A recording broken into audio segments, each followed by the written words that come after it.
À des milliers de kilomètres de l'Arménie, mais à quelques pas de la rue éponyme à Bouj Hammoud, l'accord de paix signé le 8 août entre Erevan et Bakou, sous l'égide des États-Unis, ne laisse pas la communauté arménienne indifférente.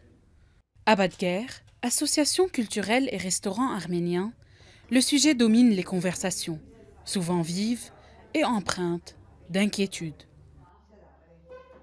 Ça nous donne des soupçons, ça nous donne des méfiances. Il y a une confusion. Les choses ne sont pas claires. Les gens sont perdus, ils sont désaxés, déboussolés, parce qu'ils n'arrivent pas à comprendre les actions du chef du pouvoir. On devait défendre les droits des prisonniers de Karabakh, de Artsakh. Ça ne se fait pas.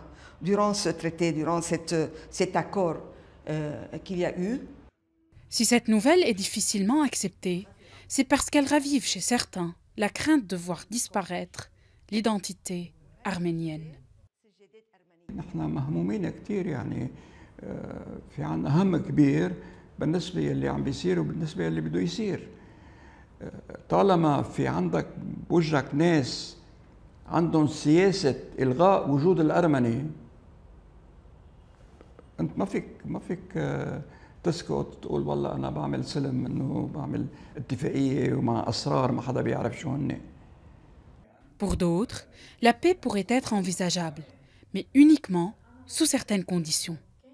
نحن مع السلام بس there is a priority.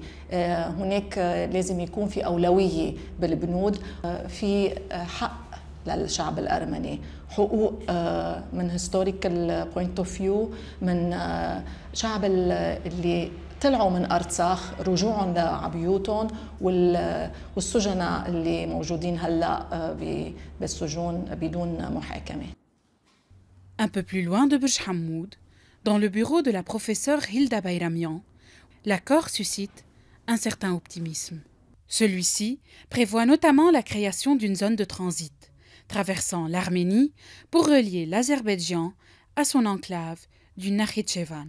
Nous, en tant qu'Arméniens, on voit cet accord avec prudence, mais aussi avec un optimisme mitigé. Il y a encore des zones non claires dans les accords qui ont été signés.